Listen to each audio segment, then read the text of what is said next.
దేవుని స్తోత్రం. దేవుని యొక్క పరిశుద్ధ నామములో ప్రభువునందు ప్రియ సహోదరి సహోదరులందరికీ నా వందనములు తెలియజేస్తూ ఉన్నాను.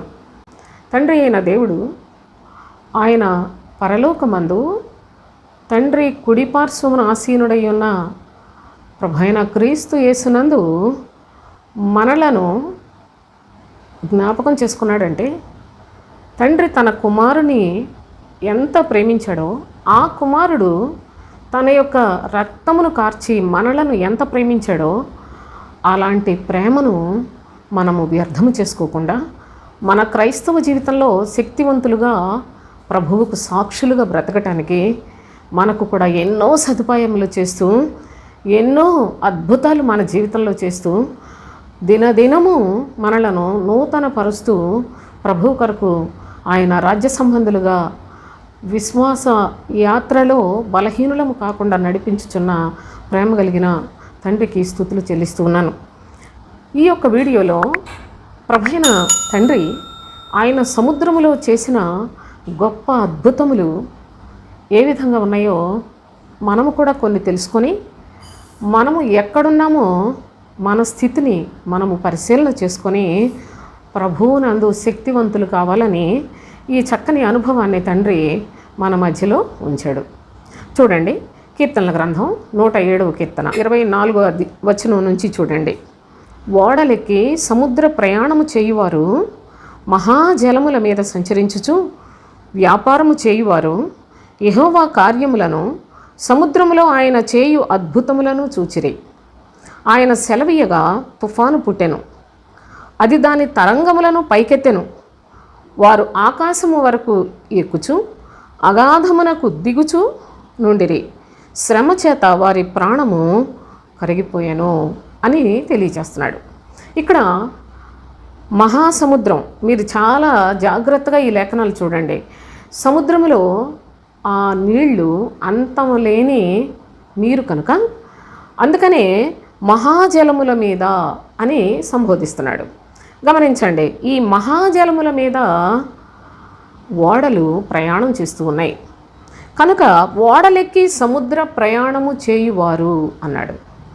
ఓడలెక్కి సముద్ర ప్రయాణము చేయువారు. ఓడలు ఎక్కడ నడుస్తాయి? సముద్రం మీదే కదా. అయితే ఈ ఓడలెక్కి సముద్రంలో ప్రయాణం చేస్తున్నారు, కానీ వారి యొక్క సంచారము మహాజలముల మీద ఉంది. ఆ మహాజలముల మీద సంచరిస్తూ వ్యాపారము చేస్తూ ఉన్నారట. ఈ వ్యాపారం ఏంటి అసలు? మామూలుగా ఈ దేశం నుండి ఆ దేశానికి, ఆ దేశం నుండి ఈ దేశానికి సముద్రం మీద ఓడలలో నుండి మరి చాలా వ్యాపారం జరుగుతూ ఉంటుంది లోకరీతిగా. కానీ ప్రభువు ఆయన యొక్క భాషలో ఆయన చెప్తున్నాడు, సముద్రము అనగా భక్తిహీనులకు సూచన. ఇక ఓడలెక్కి ప్రయాణము చేయువారు అనగా దేవుని యందు భయభక్తులు కలిగి ఉండి దేవుని యొక్క సన్నిధిలో బ్రతుకుతూ సంఘములో నమ్మకమైన బోధ వింటూ వారు ప్రయాణము చేసేది ఈ లోకము నుండి పరలోకము కొరకు. ఆ పరలోక రాజ్య సంబంధమైన బోధను వింటూ ఉన్న వారిని గురించి, ప్రభువు మాట ప్రకారము జీవించు వారిని గురించి మాట్లాడుతున్నాడు. ఓడలు ఎక్కినవారు అని. చూడండి, మీకు తెలుసు, నోవహు ప్రభు చెప్తున్నాడు, నేను జలప్రళయాన్ని రప్పించబోతున్నాను కనుక ఓడ తయారు చేసుకోమన్నాడు. వెంటనే నోవహు తన ఇంటి వారితో ఓడను కట్టుకున్నట ప్రారంభించాడు. అదే అంశాన్ని అపోస్తుడైన పేతురు చెప్తాడు కదా. మరి నోవహు తన యొక్క బిడ్డలు, తన భార్య కలిపి 8 మంది నీటి ద్వారా రక్షింపబడిరి అంటాడు. అనగా నీటి ద్వారా బాప్తిస్మము పొందిన అనుభవానికి సాదృశ్యంగా పేతురు చాలా మరి గూఢమైన సంగతుల్ని మనకు తేటపరచడానికి వ్రాసిన ఈ యొక్క అనుభవాన్ని ఒకసారి చదువుకుందాం. పేతురు రాసిన మొదటి పత్రిక 3వ అధ్యాయం 20వ వచనం. దేవుని దీర్ఘశాంతము ఇంకా కనిపెట్టుచుండినప్పుడు పూర్వము నోవహు దినములలో ఓడ సిద్ధపరచబడుచుండగా అవిధేయులైన వారి యొద్దకు అనగా చెరలో ఉన్న ఆత్మల యొద్దకు ఆయన ఆత్మరూపిగానే వెళ్ళి వారికి సువార్తను ప్రకటించాడట, వారికి ప్రకటన చేశాడు. మీరు కూడా త్వరపడండి. ఎలా చెప్తున్నాడు? ఆత్మరూపిగా చెప్తున్నాడు. నోవహు అనే ఈ యొక్క మనుషుడు ఓడ కడుతున్నాడు. ఈ ఓడ ఎందుకు కడుతున్నాడు అనేది ఒక ప్రకటన వంటిది సోదరులారా. చూడండి, ప్రకటన జరుగుతూ ఉంది. ఆ ఓడలో కొందరు అనగా 8 మంది నీటి ద్వారా రక్షణ పొందిరి. దానికి సాదృశ్యమైన బాప్తిస్మము ఇప్పుడు మిమ్మల్ని రక్షించుచున్నది అని చెప్పాడు. ఇప్పుడు బాప్తిస్మము పొందుట అనేది మనం మరి బాప్తిస్మం పొంది మళ్ళీ ఇష్టానుసారంగా జీవించే విధానంలోకి వెళ్ళిపోతున్న ప్రజలను చూస్తున్నాం. మేము బాప్తిస్మం తీసుకున్నామని అన్ని జనుల కంటే పరమ దరిద్రంగా బ్రతికే ప్రజల్ని చూస్తున్నాం. మేము చిన్న పిల్లలప్పుడే బాప్తిస్మం తీసుకున్నామని చెప్పి ఏదో క్రైస్తవులు అనుకొని చాలా చాలా అతిగా ఊహించుకుంటున్న అక్రమ క్రైస్తవులను కూడా మనం చూస్తున్నాం.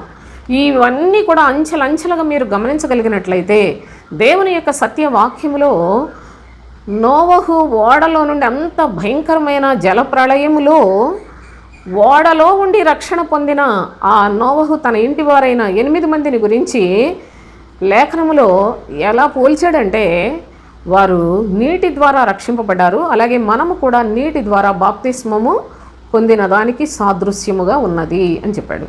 నీటి ద్వారా బాప్తిస్మం పొందిన ప్రతి ఒక్కళ్ళు అక్కడ నుంచి పరిశుద్ధాత్మతోనూ తరువాత అగ్నితో కూడా బాప్తిస్మం పొందాలి అనే విషయాలు రమారమి ఎవరు బోధించుకోవటం లేదు. నీటిల్లో ఇక రక్షణ పొందారు, ఇక మీరు పరలోకానికి వెళ్ళిపోతారు, మీరు రక్షణ పొందారు అని చెప్పుకుంటున్న వాళ్ళ యొక్క బోధలు చాలా చాలా భయంకరంగా ఉన్నాయి. ఇలాంటి వారిని ప్రభు ఏమంటున్నాడో తెలుసా? సముద్రము అన్నాడు. నీటి ద్వారా రక్షణ పొందిన ఆ యొక్క 8 మంది కేవలము బాప్తిస్మము, నీళ్లలో బాప్తిస్మం వరకు వచ్చారు. అనగా నీటి బాప్తిస్మము యోహాను ద్వారా దేవుడు ఏర్పాటు చేశాడు సోదరులారా. బాప్తిస్మం ఇచ్చి యోహాను నీళ్లలో బాప్తిస్మం ఇవ్వడం ప్రారంభించాడు. అంతవరకు లేని పద్ధతి తండ్రి అయిన దేవుని యొక్క చిత్త ప్రకారముగా బాప్తిస్మం ఇచ్చి యోహాను ఈ కార్యక్రమాన్ని మొదలుపెట్టాడు. అయితే ఆ తరువాత ఆ యోహానే చెప్తున్నాడు, నా వెనకతలు వస్తున్నాడు ఒక ఆయన యొక్క చెప్పుల వారు విప్పుటికైనా నేను పాత్రుడను కాను, నేను మీకు కేవలము నీటిలో బాప్తిస్మం ఇస్తున్నాను, నా వెనక వచ్చేవాడు పరిశుద్ధాత్మతోనూ అగ్నితో కూడా మీకు బాప్తిస్మం ఇస్తాడని చెప్పాడు. కనుక ఈ 2 మాటలు, పరిశుద్ధాత్మతో అగ్నితో బాప్తిస్మం పొందుట అంటే తెలియని క్రైస్తవులు 99% మంది ఈనాడు ఉన్నారు. కనుక వీటిని జాగ్రత్తగా తెలుసుకొని లేఖనాలలో ముందుకు వెళ్ళాలి. అందుకే ప్రభువు సముద్రంలో చేసిన ఈ యొక్క కార్యములు, చాలా అద్భుతమైన కార్యములను గురించి ఈ దినం మనకు తెలియచేస్తూ ఉన్నాడు. చూడండి, ఈ యొక్క అనుభవంలో మనం చదువుకుంటున్నాం కదా, 107వ కీర్తనలో చూస్తే, ఓడలెక్కి సముద్ర ప్రయాణము చేయువారు మహాజలముల మీద సంచరించుచు వ్యాపారము చేయువారు. మహాజలముల మీద సంచరించుచు వ్యాపారం చేస్తున్నారు. అంటే వీళ్ళు చేసే వ్యాపారం ఏ వ్యాపారం? ఈ యొక్క సముద్రము చూస్తేనేమో భక్తిహీనులకు సాదృశ్యంగా చెప్పాడు ప్రభువే.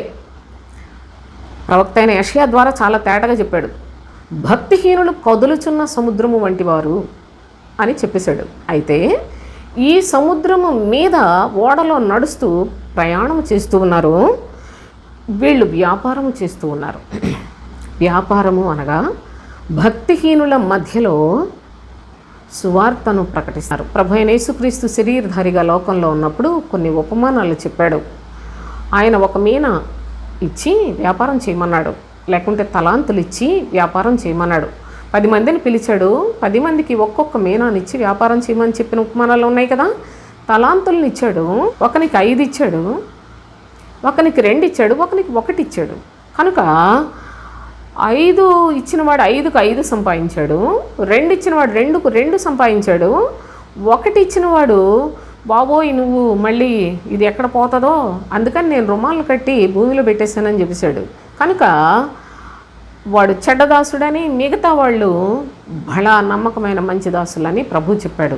వ్యాపారము, నేను వచ్చే వరకు వ్యాపారం చేయమని చెప్పాడు. అనగా ఈ లోకము అనే ఈ భయంకరమైన అడవిలో, ఈ సంతలో దేవుని యొక్క మాటలు ప్రకటన చేస్తే ప్రజలు వాళ్ళు దేవుని మాటను పూర్ణ హృదయంతో నమ్మకుండా మనుషుల మీద ఆధారపడి భక్తిహీనమైన దురాశలకు లోబడిపోవటం వలన సముద్రముగా దేవుని ప్రజలు తయారైపోవడం వలన ఈ భక్తిహీనులు వాళ్ళు అందరూ కూడా దేవుడు దేవుడు అని అంటారు. పైకి భక్తి కలిగిన వారి వలె ఉంటారు, కానీ దాని శక్తిని ఆశ్రయించరు. ఇట్టివారు భక్తిహీనులని అపోస్తుడైన పౌలు చాలా తేటగా తిమోతికి వ్రాస్తూ తెలియచేశాడు. కనుక ఈ అనుభవాలను మీరు చూసినట్లయితే సముద్ర ప్రయాణం చేసేవాళ్ళు ఓడ మీద ప్రయాణం చేస్తున్నారు. ఓడలో ఆ యొక్క సంచారంలో వాళ్ళు వ్యాపారం చేస్తూ ఉన్నారు. సోదరులారా, మహాజలముల మీద సంచరిస్తూ వ్యాపారం చేస్తున్నారా? ఈ వ్యాపారంలో పరలోక సంబంధమైన వ్యక్తులను తయారు చేసే భారభరితమైన పని. ఈ యొక్క దేవుని రాజ్యానికి సంబంధించింది, పరలోక రాజ్యానికి సంబంధించిన సంగతులు చాలా భారముతో కూడినవి. అందుకే ప్రభు అంటాడు, మీ భారాన్ని ప్రక్కన పెట్టి నా భారాన్ని తీసుకొనండి అని చెప్పాడు.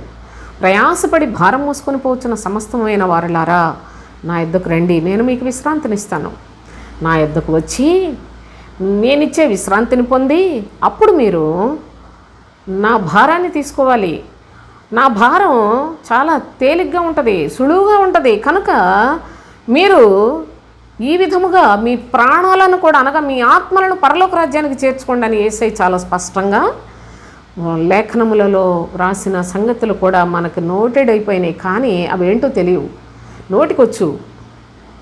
మన యొక్క హృదయంలో ఆ మొక్కలో నిలబడే ఉంటాయి, కానీ వాటిని గూర్చిన అనుభవం మనస్సుతోనూ ఆత్మతోనూ వివేచించి దేవుని యొక్క సముఖంలో బ్రతికే విధానం తెలియకపోవటం చాలా విషాదకరమైంది. చూడండి ఇక్కడ ఏమని చెప్తున్నాడంటే, వారు యెహోవా కార్యములను సముద్రములో ఆయన చేయు అద్భుతములను చూచిరి. ఆయన సెలవీయగా తుఫాను పుట్టెను. నిజముగా ప్రభువు చేత పంపబడిన, ప్రభువు చేత ఏర్పాటు చేయబడిన పనివారు, లేక సముద్రము మీద ఓడలో ప్రయాణము చేయువారు, మహాజలములలో సంచరించుచు వ్యాపారము చేయువారు సముద్రములో ప్రభువు చేసే అద్భుతమైన కార్యములు చూచారట. ఆయన సెలవీయగా సముద్రములో తుఫాను వచ్చేసింది. చూడండి ఇంకా చెప్పాడు, అది దాని తరంగములను పైకెత్తెను. ఒక్కసారి అలలు పైకి లేచిపోతున్నాయట. ఇవన్నీ ప్రయాణం చేసేవాళ్ళు చూస్తున్నారు, సముద్రం మీద ప్రయాణం చేసేవాళ్ళు చూస్తున్నారు సోదరులారా. అంతేకాదు, వారు ఆకాశము వరకు ఎక్కుచు, అంటే అలలు అంత పైకి వెళ్ళిపోతూ ఆకాశము వరకు ఎక్కుచు అగాధము వరకు దిగుచు ఉండిరి. శ్రమ చేత వారి ప్రాణము కరిగిపోయెను. అయితే శ్రమల్లోనే వారిని అక్కడ విడిచిపెట్టలేదు. మీరు ఇంకా చాలా వివరంగా చూస్తే చూడండి 29వ వచనం, ఆయన తుఫానును ఆపివేయగా దాని తరంగములు అణిగిపోయెను, అవి నిమ్మళమైనవని వారు సంతోషించిరి. వారు కోరిన రేవునకు ఆయన వారిని నడిపించెను. వారు కోరిన రేవునకు అనగా పరలోక రాజ్యములో వాళ్ళు వారి యొక్క జీవితాలను ఎల్లప్పుడూ యుగయుగములు ప్రభువుతో ఉండే చక్కని మరి విలువైన అనుభవాలను సంపాదించుకొని వారు కోరినట్లుగా ప్రభువుతో యుగయుగములు జీవించే ఆధిక్యతను పొందారు, యోగ్యతను పొందారు, అధికారాన్ని కూడా పొంది ఉన్నారు. కనుక దేవుని యొక్క శ్రేష్టమైన లేఖనాల్లో మనం గమనించినట్లయితే సముద్రంలో ప్రయాణం చేయట, ఈ యొక్క అనుభవం మనం ఈ వీడియోలో మీకు నేను కొంతవరకు వివరంగా చెప్తాను సోదరులారా. చూడండి, మన ప్రభువు ఒకప్పుడు మన పితరులైన ఇశ్రాయేలీయులు వారు ప్రయాణం చేస్తూ, అనగా ఐగుప్తు దేశం నుండి బయలుదేరినప్పుడు నిర్గమకాండం 14వ అధ్యాయంలో 22వ వచనం చూడండి, నీళ్లు విభజింపబడగా ఇశ్రాయేలీయులు సముద్రము మధ్యను ఆరిన నేల మీద నడిచిపోయారు. కనుక సముద్రమును పాయలుగా చేసిన మన గొప్ప తండ్రి, గమనించండి, ఆయన చేసిన అద్భుతములు ఊహకు అందని కార్యములు. చూడండి, ఏ మనుషులు కాదు కదా ఈ రోజుల్లో, ఏ దేవతలు, ఏ దేవుళ్ళని చెప్పుకుంటున్నా ఎవరు కూడా చేయలేరు, చేయజాలరు. ఎందుకనగా సృష్టికర్త యెహోవాయే.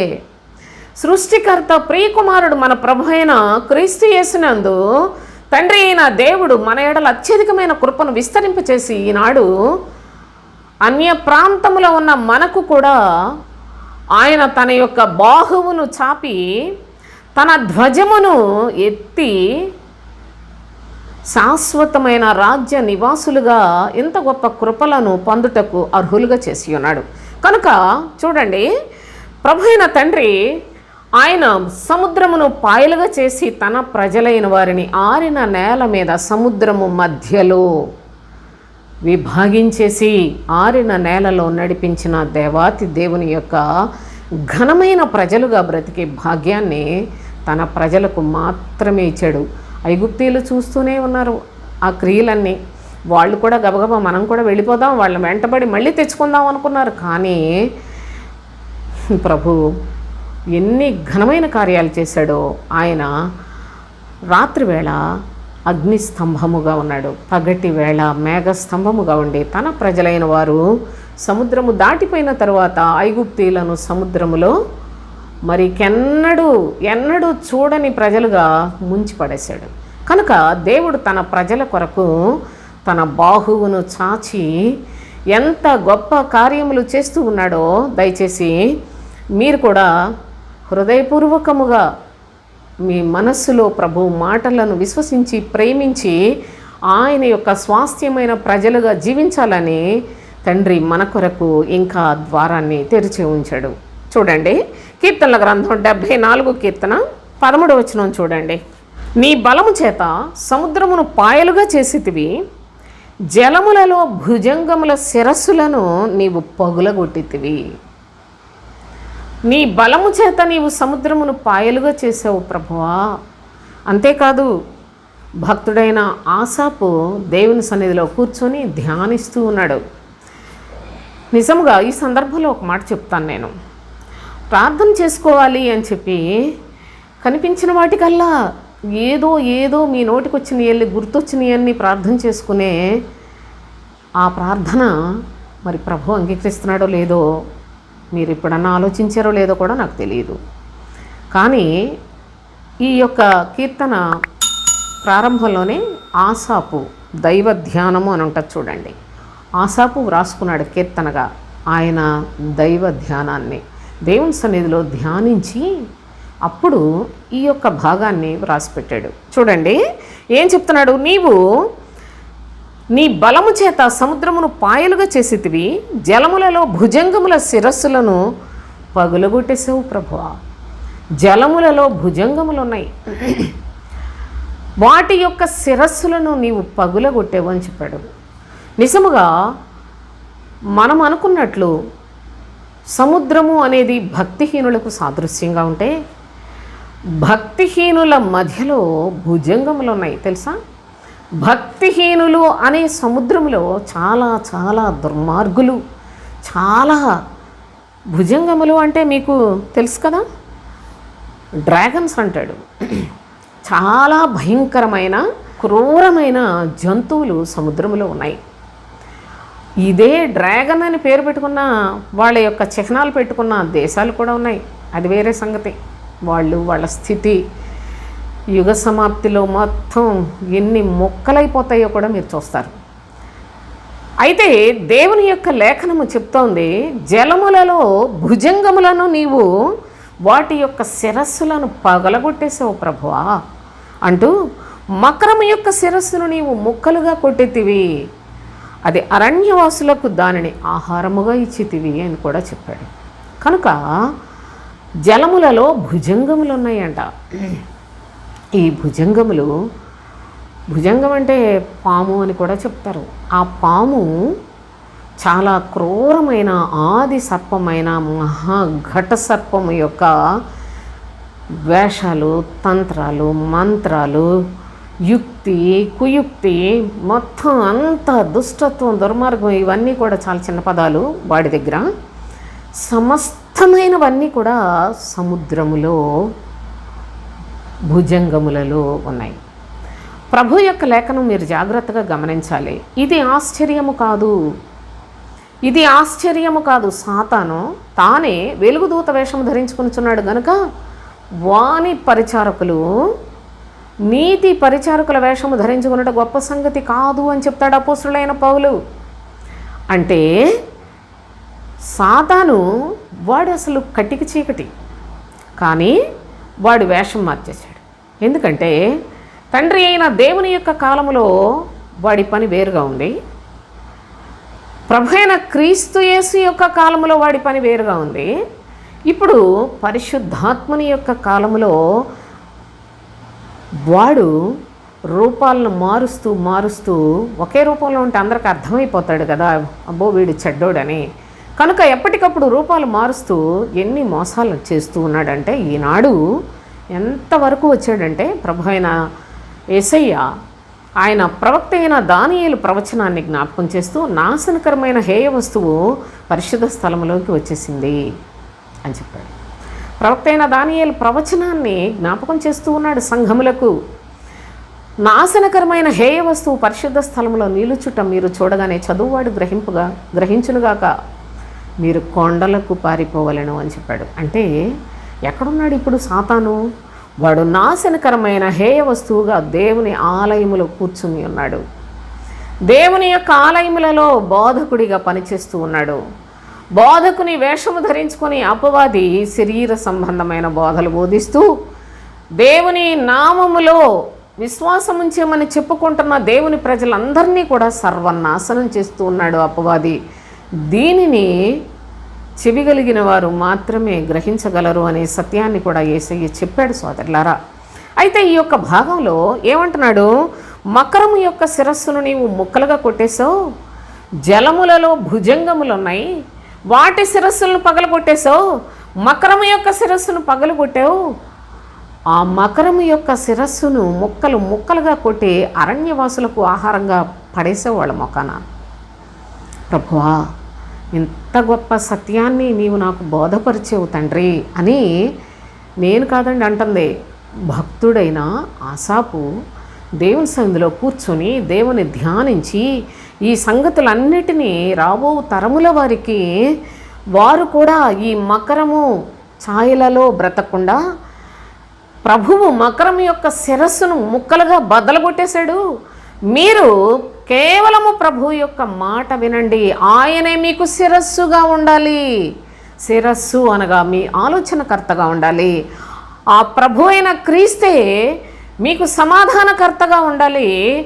ఆయన ఆలోచనతోనే మీ జీవితకాలం అంతా కూడాను విశ్వాసముతో బ్రతకాలి అని చెప్పడానికి ఈ సంగతులు, ఆయన ధ్యానించుకున్న సంగతులు తనలోనే భద్రపరచుకోకుండా దేవుని యొక్క మహాప్రేమ చేత మన వరకు కూడా అందిస్తూ ఉన్నారు సోదరులారా. దేవునికి స్తోత్రం.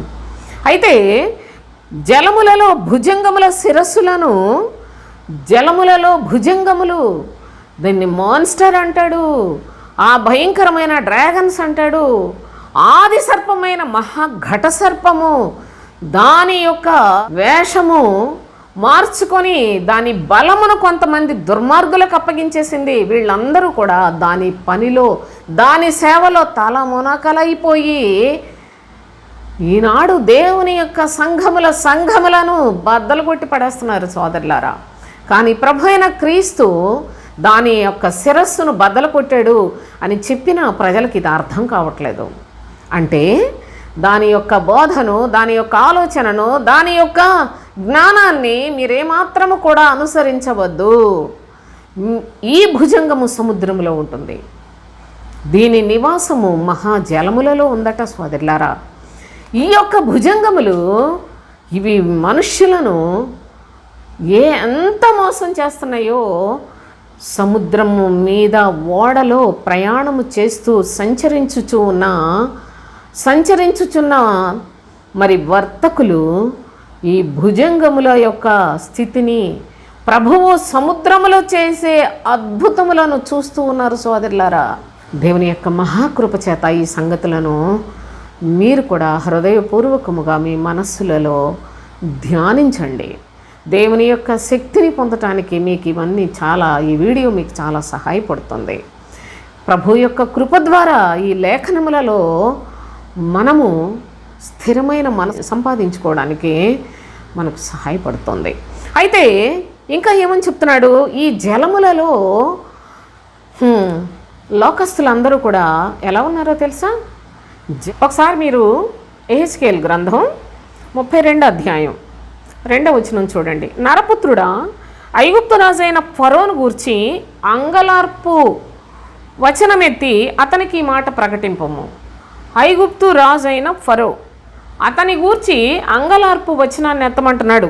ఏంటంటే, జనములలో కొదమసింహము వంటి వాడవైతివి, జనములలో కొదమసింహము వంటి వాడవైతివి, జలములలో మొసలి వంటి వాడవై నీ నదులలో రేగుచు నీ కాళ్లతో నీళ్లు కలియబెట్టితివి అన్నాడు. అంటే ఐగుప్తు రాజైన ఫరో ఇతను కూడా మరి అపవాదికి ఒక సూచన.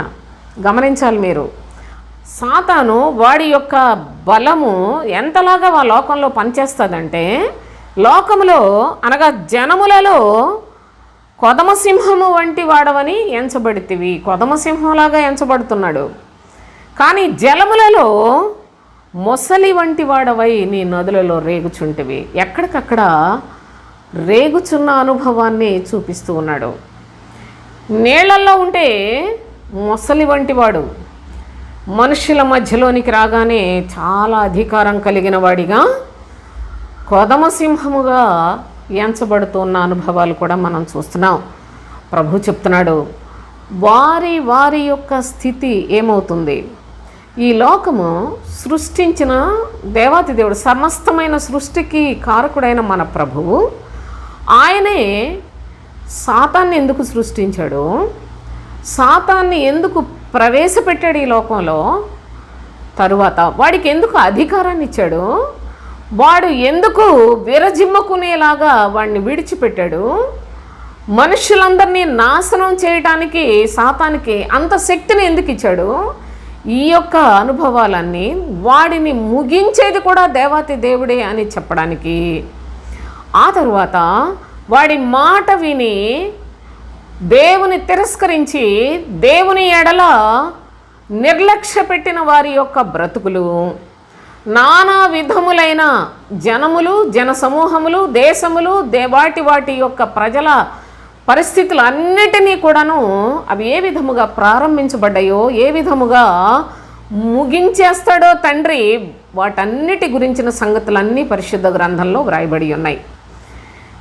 మనకి తెలియకపోవచ్చు కానీ సోదరులారా, సకల విధములైన సంగతులన్నీ కూడా పరిశుద్ధుడైన తండ్రి ఈ చిన్న గ్రంథంగా కనిపిస్తోంది. కానీ ఈ జీవ గ్రంథములో సమస్తమును కూడా నిర్ణయించాడు. వాటి కాలములను, వాటి సమయములను, వాటి యొక్క పుట్టుక చావులను సమస్తాన్ని కూడా నిర్ణయించిన సృష్టికర్త ఆయన యొక్క సముఖములో ఆయన పిల్లలుగా బ్రతికి ఆయన మాట వినడి ప్రజలుగా మనం బ్రతుకుట కన్నా ఈ లోకంలో బలవంతులు కానీ, జ్ఞానవంతులు కానీ, లేకపోతే ఐశ్వర్యవంతులు కానీ, ఉన్నత స్థితి కలిగిన వారు కానీ మరి వారి వంటి ఇంకెవరు ఉండరు.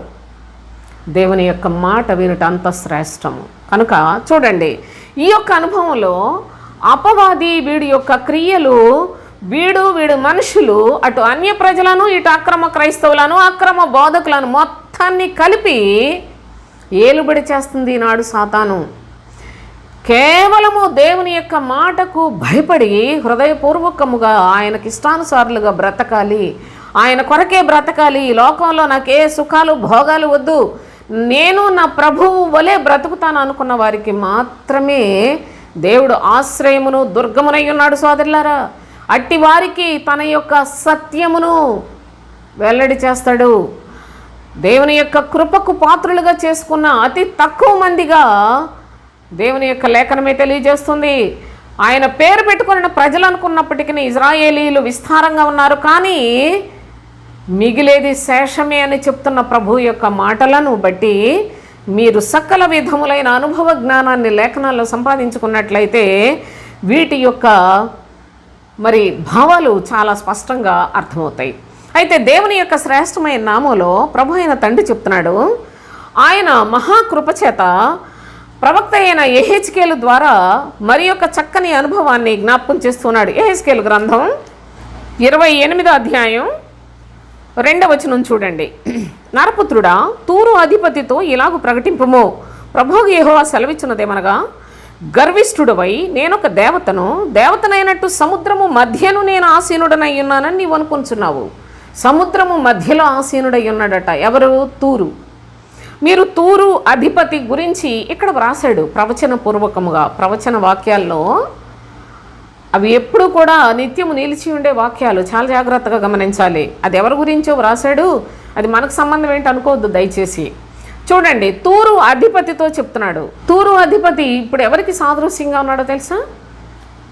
ఇటు దేవుడు కావాలి, లోకము కావాలి అనుకునే మనుషులకు సాదృశ్యముగా ఉన్న తూరు అధిపతి. జాగ్రత్తగా చూడండి. తూరు అధిపతికి ఇలాగు ప్రకటించుము, ప్రభు అయిన యెహోవా సెలవిచ్చినదేమనగా, గర్విష్ఠుడవై నేనొక దేవతనైనట్టు సముద్రము మధ్యను నేను ఆసీనుడనై ఉన్నాను అనుకుంటున్నాడు. సముద్రం మధ్యలో కూర్చున్నాడట. ఈ అబద్ధ బోధకుల యొక్క స్థితిని తెలియచేస్తున్నాడు. చాలామంది ఏదో కార్పొరేట్ పాస్టర్లు అది ఇది అని మాట్లాడుతున్నారు. వాళ్ళ లెవెల్, వాళ్ళ ఉన్నత స్థితి, వాళ్ళ హోదాలు, వాళ్ళ గొప్పలు, వాళ్ళకు బాడీ గార్డ్స్, వాళ్ళ యొక్క వెనకాతల వాళ్ళను వెంబడించే అనేక మంది, అసలు ఏంటో వీళ్ళందరూ ఎక్కడికి వెళ్ళిపోతున్నారో, ఎందుకు ప్రభువు పని చేస్తున్నారో, ఎందుకు ప్రభువుని అంగీకరించారో, ఆ యొక్క మరి పాస్టర్లని ఎందుకు వీళ్ళందరూ వెంబడిస్తున్నారో నాకు అర్థం కావట్లేదు. వీళ్ళకి బైబిల్ తెలియదా? బైబిల్ అందుబాటులో లేదా? మీకు బైబిల్ చదవద్దా? దేవుని యొక్క లేఖనములను దివారాత్రులు ధ్యానించమని చెప్పాడు. ధ్యానించొద్దా? దయచేసి ఈ లేఖనాలన్నీ, ఈ ప్రశ్నలన్నిటినీ కూడా మనకే సంధిస్తూ ఉన్నాయి. జాగ్రత్తగా ఆలోచించండి. సముద్రము మధ్యాహ్నం కూర్చున్నాడట. మరి యొక్క అనుభవాన్ని మనం చదువుకున్నట్లయితే యెహెజ్కేలు గ్రంథం 27వ అధ్యాయం 32వ వచనం చూడండి. వారు నిన్ను గూర్చి ప్రలాప వచనం ఎత్తి, తూరు పట్టణమా, నీతో సాటి అయిన పట్టణం ఏది? సముద్రంలో మునిగి లయమైపోయిన పట్టణమా, సముద్రంలో మునిగి లయమైపోయిన పట్టణమా, నీకు సమమైన పట్టణం ఏది? నీలాంటి వాళ్ళు ఇంకెవరున్నారు?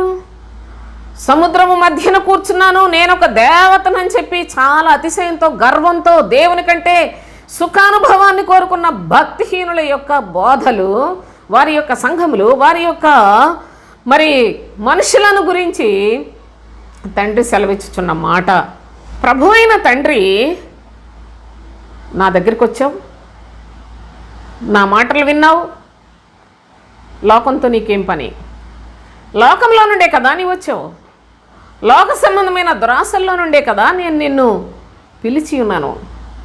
లోకములో పాపములు అపరాధములు చేసి చస్తే కదా నా దగ్గరికి, నా సిలువ ద్వారా నా వైపు చూచి నా దగ్గరకు వచ్చావు. మళ్ళీ లోకాసులేంటి అని ప్రభు అయిన తండ్రి మాట్లాడుతూ అసలు అనేకమైన సంగతులు తెలియచేశాడు. కానీ ఈనాడు దేవుని యొక్క పని చేస్తున్నా, దేవుని యొక్క మనుషులు అని చెప్పి సముద్రము మధ్యన కూర్చున్నారు.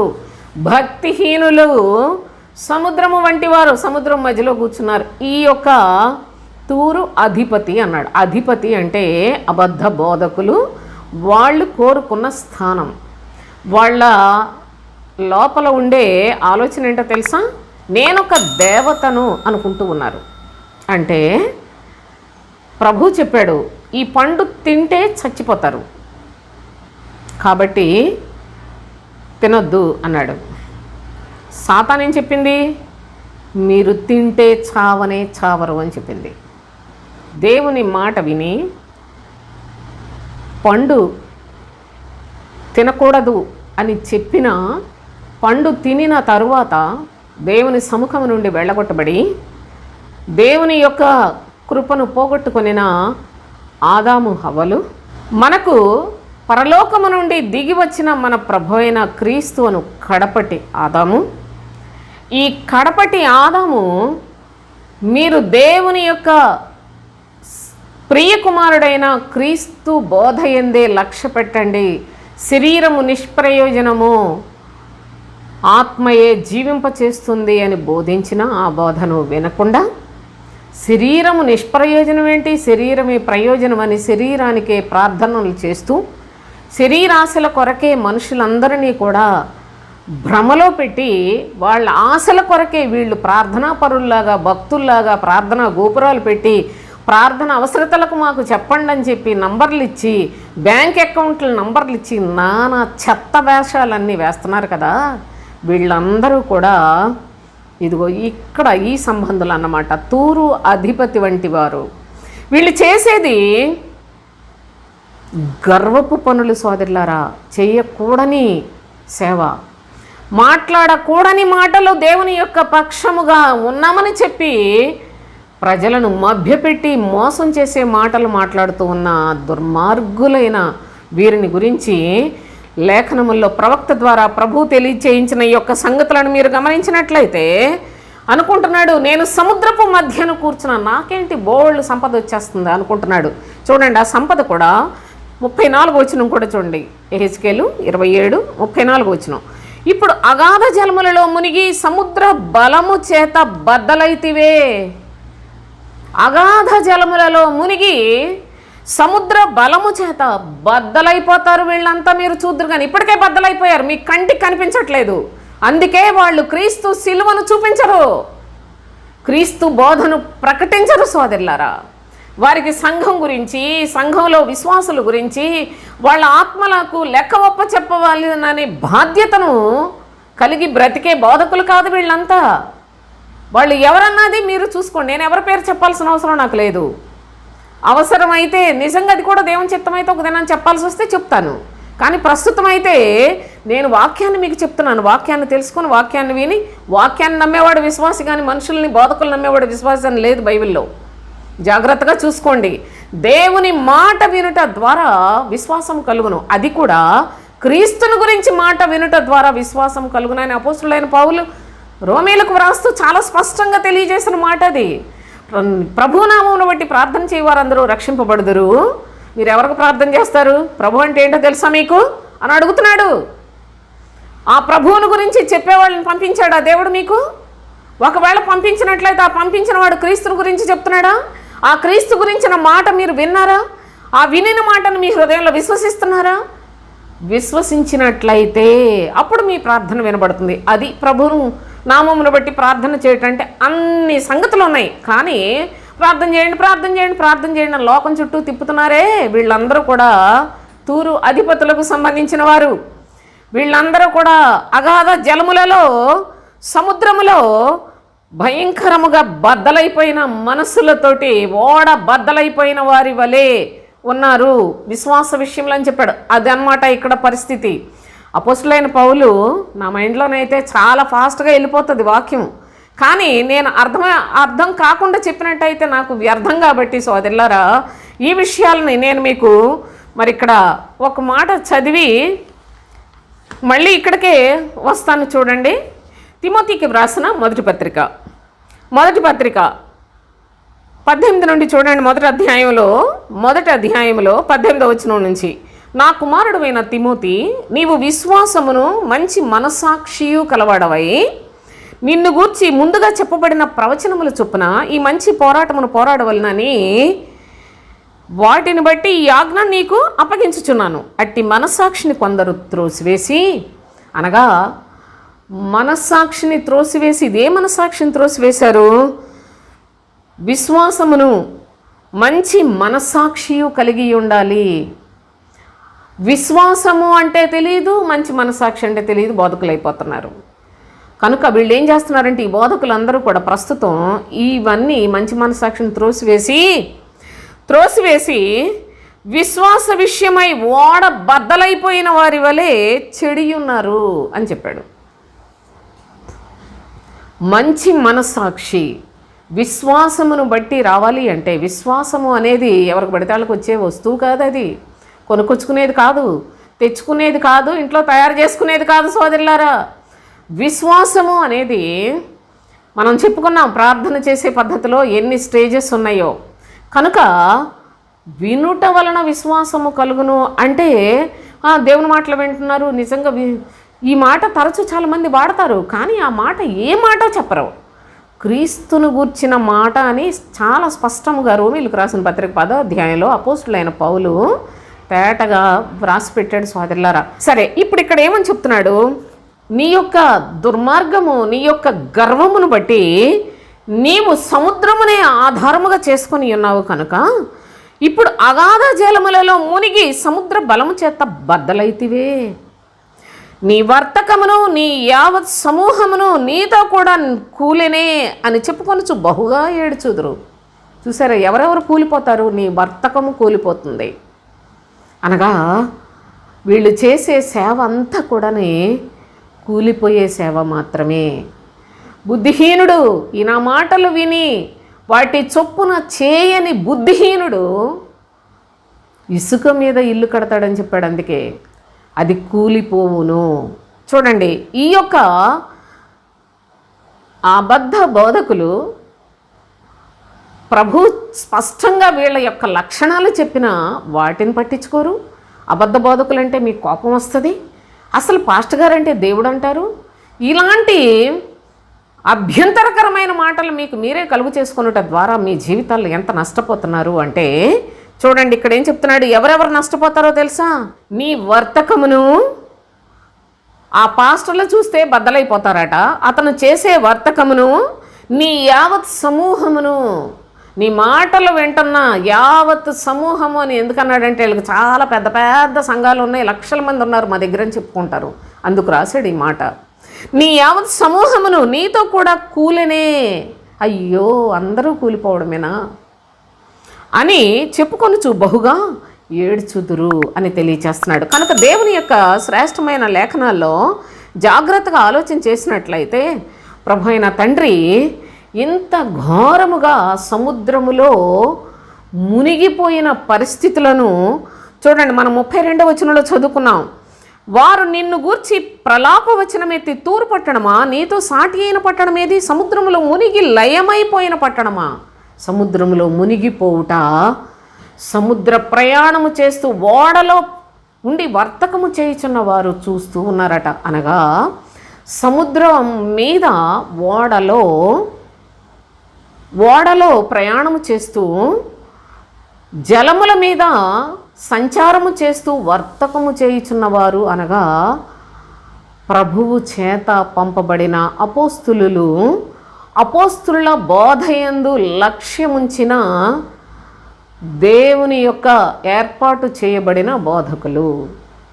కానీ అపోస్తుల బోధ ఉండదు, అపోస్తుల ప్రవర్తన ఉండదు, అపోస్తుల విశ్వాసం ఉండదు, అపోస్తులు పొందిన ఆత్మను పొందరు, ఏదీ లేదు. కానీ వీళ్ళు మాత్రం అర్జెంటుగా బోధకులు అయిపోయి జనాలకు పోగేసుకొని మాయ మాటలు చెప్పి మాయా ప్రార్థనలు చేసి వాళ్ళందరినీ మోసం చేసి ప్రజల్లో అబద్ధ బోధకుల గురించి ఆ మత్తయి సువార్త 23వ అధ్యాయంలో ఎన్ని చెప్పాడండి యేసయ్య.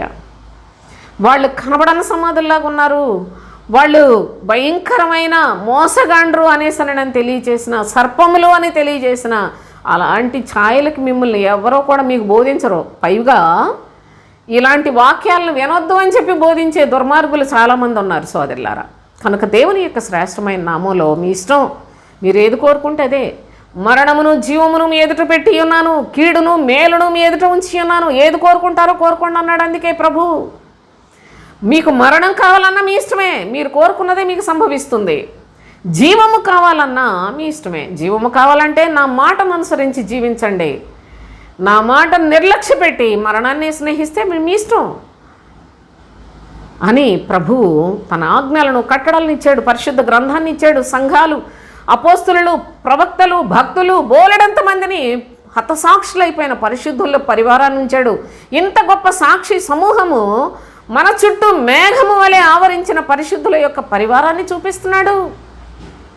క్రీస్తు సిలువలో వ్రేలాడుతూ ఇప్పటికి నిన్ను పిలిచే పిలుపు నీ చెవులకు వినబడుతుందా అని ప్రశ్నిస్తూ ఆయన నీ హృదయపు తలుపును తట్టుచూనే ఉన్నాడు. సోదరులారా, నీ ఇష్టం.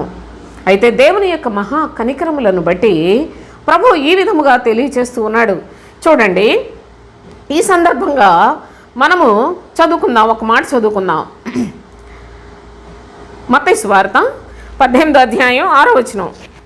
నా యందు విశ్వాసముంచు ఈ చిన్న వారిలో నా యందు విశ్వాసముంచు ఈ చిన్న వారిలో ఒక్కళ్ళను అభ్యంతరపరిచిన వాడి మెడకు పెద్ద తిరుగట్రై కట్టబడిన వాడి మిక్కిలి లోతైన సముద్రములో ముంచివేయబడుట వానికి మేలు అని చెప్పాడు. నా యందు విశ్వాసం ఉంచిన వారిని ఎవరైనా అభ్యంతర పెట్టినట్లయితే ఆడికి ఎంత నష్టం అంటే, వాడి మెడకు తిరుగటి రాయి కట్టి లోతైన సముద్రంలో ముంచివేశారనుకో, అది ఎంతో అతనికి మేలు. కానీ ప్రభువు చెప్తున్నాడు, నా యందు విశ్వాసం ఉంచిన వారిని అభ్యంతర పెడితే ఎంత ఘోరమైన శిక్ష రాబోతో ఉందో చెప్పడానికి ఈ మాట చెప్పాడు. ఆ యొక్క లోతైన సముద్రములో పడవేయబడే భక్తిహీనులు, అన్ని ప్రజల గురించి నేను మాట్లాడటల్లా, అభ్యంతర పెట్టేవాళ్ళు భక్తిహీనులు. అంటే వాళ్ళకి దేవుడు కావాలి, దేవుని సన్నిధికి వెళతారు, కానీ దేవుని మాటలే చెప్తారు, కానీ వారి యొక్క జీవితంలో దేవుని పిల్లలు దేవుని మాటలు నేర్చుకోవటానికి ఎక్కడికన్నా వెళ్తే అసలు ఎంత సీరియస్ అయిపోతారో ఈ పాస్టర్లు. ఎక్కడ ఎవరి మాటలు వినకూడదు, వాడు చెప్పినట్టే వినాలట. వాళ్ళు ఇంకా అబద్ధాలు చెప్తే అవే వినాలి. మీరు అలా చెప్తున్నారండి, అది కరెక్ట్ కాదు కదా బైబిల్లో అంటే. అసలు నేను అలాంటి చాలా ఫేస్ చేశాను సోదరులారా. ఇది మీరు చెప్తున్నారు, ఇది పద్ధతి కాదు, దేవుని వాక్యం అలాగ చెప్పలేదు అని నేను మాట్లాడినందుకు అసలు దేవుణ్ణి ఎదిరించి, దేవుని నియమాన్ని ఎదిరించి, అందరినీ ఎదిరించినట్టు నన్ను అవమానం చేసి, లేఖనాల్లో అలాగ లేదు, మీరు ఎందుకు ఇలా చెప్తున్నారు అన్నందుకు చాలా చాలా ఒక నవ్వులాటగా వాళ్ళందరూ ఆ సమయాన్ని చిత్రీకరించారు, నా ప్రియ సహోదరి సహోదరులారా. కానీ నేను ఒకటే అనుకున్నాను, ప్రభువా నేను నీ బిడ్డనైతే నా ఆత్మీయ జీవితాన్ని నువ్వు కొనసాగిస్తావు. నేను అప్పుడు చాలా చిన్నదాన్ని, ఎంత 24 సంవత్సరాలు ఆ వయసులో ఉన్నప్పుడు నేను నీ బిడ్డనైతే నేను ఈ వేళ వీళ్ళందరూ నన్ను అవమానపరిచినా నేను సిగ్గుపడను. ఒక దినాన నీ నామంలో ధైర్యంగా నీ బిడ్డనని చెప్పుకోవటానికి నీవు నన్ను శక్తివంతురాలుగా చేస్తావు. నేను కావాలని మాట్లాడి ఏదో గొప్ప అనిపించుకోవడానికి ఒక గర్విష్ఠురాలుగా నువ్వు మాట్లాడితే నన్ను నీవు నేలమట్టం చేస్తావు తండ్రి అని దేవుని మీదే ఆధారపడ్డాను ఆ చిన్నతనంలో కూడా సోదరులారా. కానీ నేటికి నా తండ్రి ఆయన యందు భయభక్తులు కలిగి జీవించే చక్కని రాజమార్గంలో నన్ను నడిపిస్తున్నాడు. నిజంగా నేను వాళ్ళని పాడైపోయారని నేను సంతోషించట్లేదు, కానీ అంత అవమానపరిచిన వాళ్ళందరూ కూడా వేషధారులై సముద్రములో భక్తిహీనులై మునిగిపోయారు సోదరులారా. కనుక దేవుని యొక్క నామములో విశ్వాసం ఉంచిన వారిని అభ్యంతర పెట్టుట, వాళ్ళని కించపరచుట, వాళ్ళని అవమానపరచుట అనేది చాలా సులభంగా అనుకుంటారు. కానీ దేవుడు తన ప్రజల పక్షముగా వ్యాజ్యమాడతాడు. దేవుడు తన వారికి వెలుగునిస్తాడు సోదరులారా. గాఢాంధకారంలో వారికి వెలుగు పుడుతుందండి. దేవుని యొక్క కృపకు నిజముగా నేను చాలా రుణస్తురాల్ని. అన్ని మేళ్ళు పొందాను నేను ప్రభు నామంలో. ఆత్మ సంబంధంగా, లోక సంబంధమైన మేళ్ళు నాకు అవసరం లేదు. నా ప్రియ సహోదరి సహోదరులారా, చనిపోయే ఈ దేహానికి మేలు చేస్తే ఈరోజు ఉంటాను, రేపు చచ్చాను అనుకోండి, రేపుతోటే దేవుడు నాకు చేసిన మేళ్ళు ముగిసిపోతాయా? నాకు ఇలాంటి ఈ లోక సంబంధమైనది ఏది వద్దు. ఈ లోక సంబంధముగా నేను దేనినైనా ఆశించినట్లయితే క్రీస్తు కృపను పోగొట్టుకున్న దాన్నే. కానీ ఈ జీవితకాలము మట్టుకే మీరు క్రీస్తునందు విశ్వాసం ఉంచినట్లయితే లోకస్తులందరికంటే దౌర్భాగ్యులు అన్నాడు అపోస్తులైన పౌలు.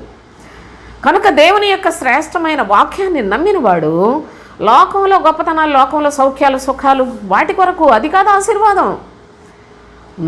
నా ఆత్మకు దేవుడు ఆశీర్వాదం కలుగు చేస్తే అది నా పిల్లలకు, వారి పిల్లలకు సదాకాలము ఆయన అనుగ్రహిస్తాడని నిబంధన చేశాడు. ఆ నిబంధనకు నేను యోగ్యతను సంపాదించుకునేదానిగా బ్రతకాలనే నా చివరి దినాల్లో కూడా నేను అట్టి ఆశతోటి బ్రతుకుతున్నాను సోదరులారా. దేవుని యొక్క సత్యాన్ని దయచేసి గమనించండి. అయితే ఎవరైనా క్రీస్తునందు విశ్వాసం ఉంచిన వారిని అభ్యంతర పెడితే వారి మెడకు తిరుగట్రాయి కట్టి మరి అన్నడు బయటికి రాకుండా మామూలుగా అయితే అలలకి కొట్టుకొని ఒడ్డుకొస్తారేమో, తిరుగట్రాయి కట్టి నడి సముద్రంలో ముంచేయటం వాడికి ఎంతో మేలని చెప్తున్నాడు ప్రభు. మరి ఒక అనుభవాన్ని కూడా చెప్తాను. లూకా సువార్త 17వ అధ్యాయం 2వ వచనం. వాడి చిన్నవారిలో ఒక్కనికి అభ్యంతరము కలుగు చేయుట కంటే వాని మెడకు తిరుగట్రాయి కట్టబడి సముద్రములో పడద్రోయబడుట వానికి మేలు. సముద్రములో పడద్రోయబడుట గమనించాలి. సముద్రములో మునిగిపోయింది తూరు, బద్దలైపోయింది. దాని యొక్క యావత్ సమూహం అంతా కూడాను, అనగా ఆ బద్ధ బోధకుడు, ఆ బోధకుడు తాలూకు బోధలు విన్న వాళ్ళందరూ కూడా మునిగిపోతారు అని ప్రవచనం చెప్తోంది. దేవుని యొక్క ప్రజలను చిన్నది, అందుకే అంటాడు, ఎవరైనా సరే నా ప్రజలను ఇబ్బంది పెడితే నా కంటి పాపను ముట్టిన వానితో సమానమని చెప్పాడండి. ఆయన తన పిల్లలకు ఎంత ఆశ్రయమై ఉన్నాడో, ఎంతగా ఎత్తైన కోటగా ఉన్నాడో ఒకసారి ఆలోచన చేసుకోనండి. దేవుని యొక్క సన్నిధిలో ప్రస్తుత కాలం అంతా ఏదో బాధల్లాగా, ఇబ్బందుల్లాగా, కష్టంలాగా, నష్టంలాగా, హింసలాగా, ఏదో ఇరుకులాగా, చాలా సమస్యలతోటి బ్రతుకుతున్నట్టుగా అనిపిస్తుంది దేవుని యొక్క నమ్మకమైన విశ్వాసులకు. కానీ దాని యందు అభ్యాసము చేసుకున్న వారికి అది నీతి అను సమాధానకరమైన ఫలం ఇస్తుంది. దాని అంతము నిత్య జీవము. ఈ లోకంలో ఉన్నంత వరకు దేవుని యొక్క పిల్లలకు లాభం ఏంటో తెలుసా? పరిశుద్ధత కలుగుతుందట సోదరులారా. భక్తుడైన పౌలు రాసిన సంగతులు అసలు విస్తారమైన పరలోక రాజ్య పట్టణం యొక్క సౌందర్యాన్ని మనకి ఈ లోకంలోనే ప్రత్యక్షపరిచిన సంగతులు చెప్పాడండి భక్తుడు. ఆయన అంటాడు, ఈ లోకములో ప్రభువునందు విశ్వాసం ఉంచిన వారికి పరిశుద్ధత కలుగుటయు, పరిశుద్ధత కలిగి ఈ లోకాన్ని మనం విడిచిపెట్టినప్పుడు పరలోక రాజ్యంలో నా పిల్లలు వస్తున్నారని అతిశయంతో మన తండ్రి మనలను చేర్చుకునే మహిమ కలిగిన పట్టణంలో సమృద్ధి అయిన ప్రవేశం. ఎంతకన్నా ఏం కావాలరా ఈ లోకంలో మనకి? కనుక ప్రభు అయిన తండ్రి చెప్తున్నాడు కదా, చాలా అభ్యంతరాలు వస్తాయి, అవి రాకుండా ఉండవు. కానీ నా యందు విశ్వాసం ఉంచిన ఈ చిన్నవారిలో ఒకడికి అభ్యంతరం కలుగు చేయటం అంటే వాని మెడకు తిరుగట్రాయి కట్టి సముద్రంలో పడద్రోయబడుట వానికి మేలు అని చెప్పాడు. మరి ఒక అనుభవాన్ని చదువుదాం. లూకా సువార్త 17వ అధ్యాయంలోనే 6వ వచనం చూడండి. అపోస్తలులు ఒక దినాన ప్రభు దగ్గరికి వచ్చి వాళ్ళు అడుగుతున్నారు, మా విశ్వాసము వృద్ధి పొందించమని ప్రభుతో చెప్పారట. ప్రభువా, మేము నువ్వు పిలిచిన వెంటనే వచ్చాం, నువ్వు ఏది చెప్తే అదే మాకు ప్రాణాధారంగా భావించుకునే బ్రతుకుతున్నావయ్యా, కాబట్టి మా విశ్వాసాన్ని వృద్ధి పొందించవా ప్రభువా అని అడిగారు. అడిగితే ప్రభు చెప్తున్నాడు, మీకు ఆవగింజంత విశ్వాసం ఉన్నట్లయితే, ఎంతండి? ఆవగింజంత విశ్వాసము కలవారైతే ఈ కంబళి చెట్టును చూచి నీవు వేళ్లతో కూడా పెళ్ళగింపబడి సముద్రములో నాటబడుమని చెప్పునప్పుడు అది మీకు లోబడును అన్నాడు. ఆవగింజంత విశ్వాసం ఉన్నట్లయితే ఒక కంబళి చెట్టును చూచి నీవు వేళ్లతో సహా పెళ్ళగింపబడి సముద్రంలో నాటబడు అంటే అది మీకు లోబడుతుందని చెప్పాడు. విశ్వాసము యొక్క బలము ఎంత? వేసుకోండి, ఒక ప్రశ్న వేసుకోండి. విశ్వాసము యొక్క బలం ఎంత? తోమా లాంటి వ్యక్తిని, అపోస్తులలో ఒకడైన తోమాని అవిశ్వాసివి కాక విశ్వాసివయ్యుండు అని చెప్పాడు ప్రభు. తోమా ఎన్ని విడిచిపెట్టుకున్నాడు, ఎంతగా ప్రభుతో ఉన్నాడో. దేవుని యొక్క శిష్యుడండి ఆయన. కానీ ఆయన లేచాడు అంటే నమ్మలేకపోతున్నాడు.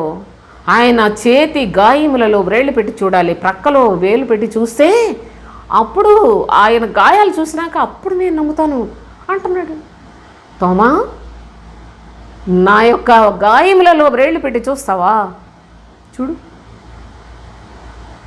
చూచి నమ్మిన వారి కన్నా చూడక నమ్మిన వారు ధన్యులని చెప్పాడు. విశ్వాసిగా ఉండు అని చెప్పాడు. విశ్వాసి అంటే చర్చికి వెళ్ళి వస్తే విశ్వాసులు అనుకుంటున్నారు. మా విశ్వాసులు ఏం విశ్వాసులు? ఆ చెప్పినోడికే విశ్వాసం లేదు, వినేవాళ్ళకి ఎక్కడి నుంచి వచ్చేస్తుంది విశ్వాసం? చెప్పినోడికే విశ్వాసం అంటే తెలియదు, మీ బోధకులకే మీ విశ్వాసం అంటే తెలియదు, ఇంకా వినేవాళ్ళకి నా మీద ఇలాంటి మాటలు మాట్లాడుతున్నందుకు చాలామంది చాలా కోపంతో ఛీ ఇంత దరిద్రపదే అనుకుంటారు కూడా సోదరులారా. నన్ను ఎలాగనుకున్నా ఒక దినం దేవుని యొక్క కృపాసనము యొద్ద ఆయన పక్షముగా జీవించిన సాక్ష్యం పొంది అక్కడ చేరుకోవాలని ఆశిస్తున్నాను.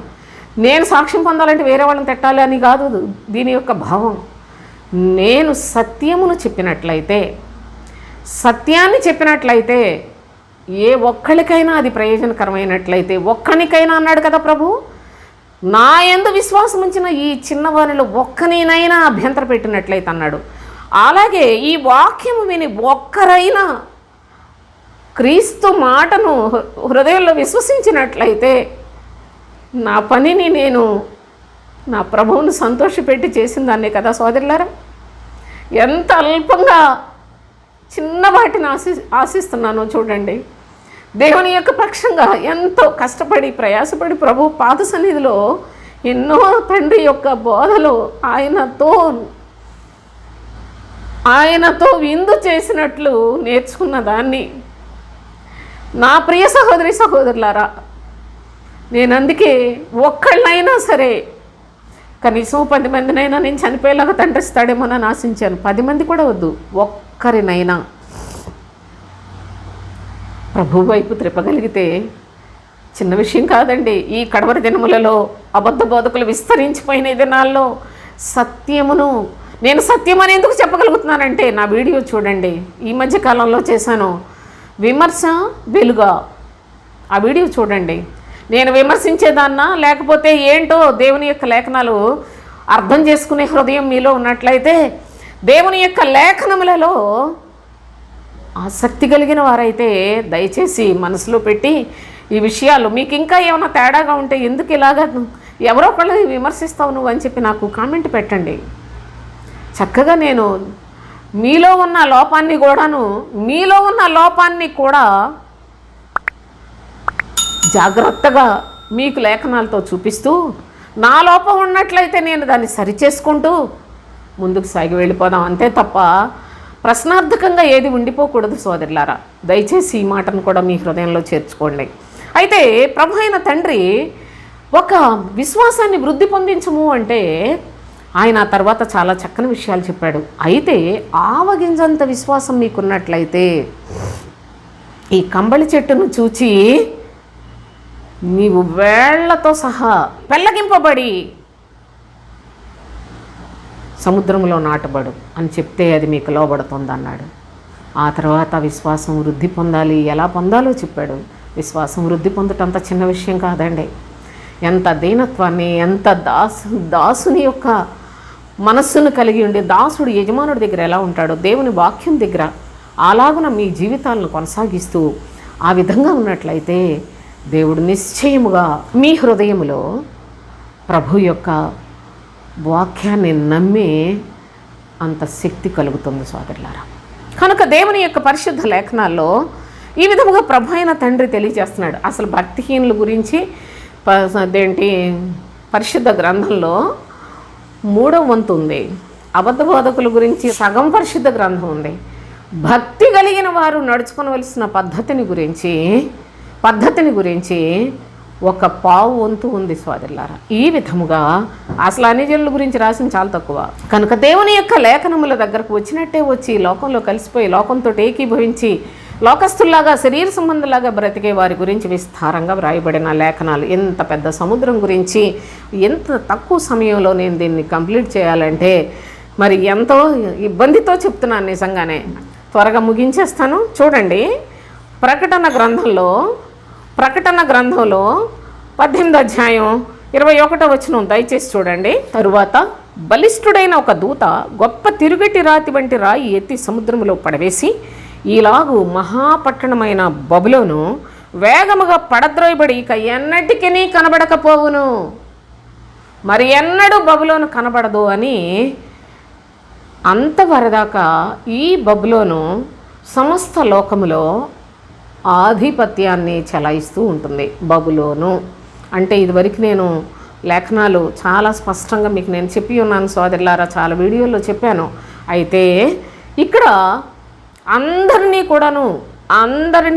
ఏలుబడి చేసే ఈ యొక్క బబులోను చివరికి దాని పతనం కూడా ఎలా ఉంటుందంటే సముద్రంలో, లోతైన సముద్రంలో తిరిగి ట్రై కట్టి లోపల పడేసి మరెన్నడూ కనబడకుండా పోయే స్థాయి ఆ బబులోనుకు కూడా నిర్ణయించి పెట్టేశాడు తండ్రి అయిన దేవుడు. అయితే ఈ 17 అధ్యాయంలో ప్రకటన 17లో 15 వచ్చిన చూడండి. మరియు ఆ దూత నాతో ఇలాగ చెప్పాను, ఆ వేశ్య కూర్చున్న చోట నీవు చూచిన జలములు ప్రజలను, జనసమూహములను, జనములను, ఆయా భాషలు మాట్లాడు వారిని సూచించును అన్నాడు. కనుక అందరినీ కూడా ఏలుబడి చేసినది ఈ వేశ్య, అదే బబులోను అని చెప్తాడు. ఈ బబులోను మహావేశ్య దీని యొక్క అధికారాన్ని, ఆధిపత్యాన్ని చలాయించుకొని వీళ్ళందరూ కూడా, ఈ వేశ్య అండర్లో ఉన్న వాళ్ళు ఎవరో తెలుసా? దీని క్రిందనున్న వాళ్ళు ఎవరో తెలుసా? అబద్ధ బోధకులు, అక్రమ క్రైస్తవులు, అన్య ప్రజలు, క్రీస్తు బోధను బోధించుకొనని సంఘములన్నీ, క్రీస్తు బోధించని బోధకులందరూ, మొత్తం అందరూ బబులోనుకు సంబంధికులే.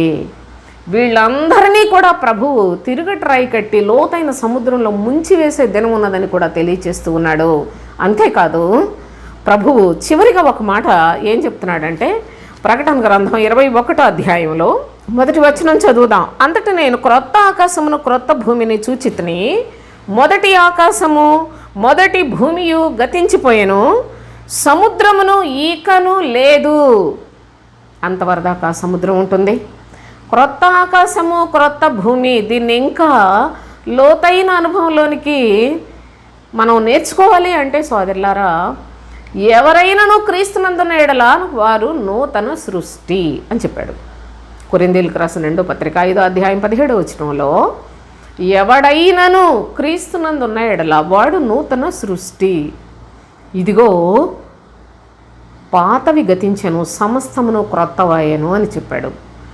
ఎవరైతే క్రీస్తునందు విశ్వాసముంచి క్రీస్తు మాట వలన విశ్వాసులై విశ్వాసమందు వృద్ధి పొంది, విశ్వాసము, నిరీక్షణ, ప్రేమ ఈ 3 నిలుచును, వీటిలో శ్రేష్టమైనది ప్రేమయే అని చెప్పిన దేవాతి దేవుని యొక్క స్వచ్ఛమైన అత్యున్నతమైన మాట యందు లక్ష్య పెట్టి ఇట్టి విశ్వాస్యత కలిగి జీవించే విధానంలో ఉంటారో అట్టి వారికి అసలు ఇంకా భక్తిహీనత అనే దానితో సంబంధం లేని నూతన సృష్టిని కూడా తండ్రి ఇక్కడే ప్రారంభించాడు.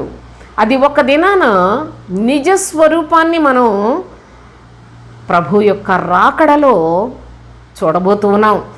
ఆ యొక్క మహిమలోనికి తండ్రి తన వారిని సమకూర్చుకునే ఆ యొక్క నూతన సృష్టి ఎంత ఘనమైందో చాలా చాలా చాలా లేఖనాలు ఉన్నాయి కదా. కానీ దేవుని యొక్క సన్నిధిలో సముద్రములో మొత్తం లయమైపోయేదే. ప్రభువు చేసిన అద్భుత కార్యములు కేవలము సముద్ర ప్రయాణము చేయొచ్చు, ఓడలలో ప్రయాణము చేయొచ్చు, సముద్రము మీద జలముల మీద సంచారము చేయొచ్చు. వ్యాపారము చేసే వర్తకులు పరలోక రాజ్యానికి దేవుని యొక్క పిల్లలను సిద్ధపరచువారు. వారు మాత్రమే సోదరులారా ఆ యొక్క సముద్రముతో సంబంధము లేని ఇకను లేదు అని చెప్తున్నాడు కదా. అలాంటి సృష్టిలో ప్రభువుతో యుగయుగములు జీవిస్తారు. అట్టి కృపను మనము స్వతంత్రించుకుని వారిగా, అనగా కుమారులైతే స్వతంత్రించుకుంటారు, దాసులైతే ఆక్రమించుకుంటారు.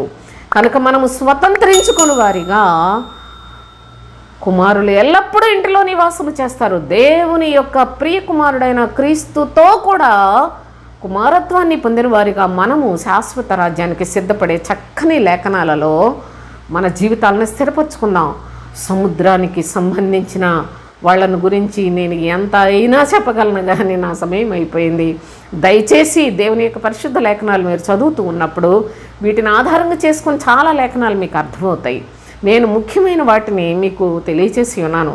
మీకు తెలిసిన వాళ్ళకి ఇప్పటికే చాలా ఇంతకన్నా ఎక్కువ తెలిసిన వాళ్ళు ఉన్నట్లయితే నా ప్రియ సహోదరి సహోదరులందరికీ నేను వందనాలు తెలియజేస్తున్నాను. తెలియని వాళ్ళు తెలుసుకునండి.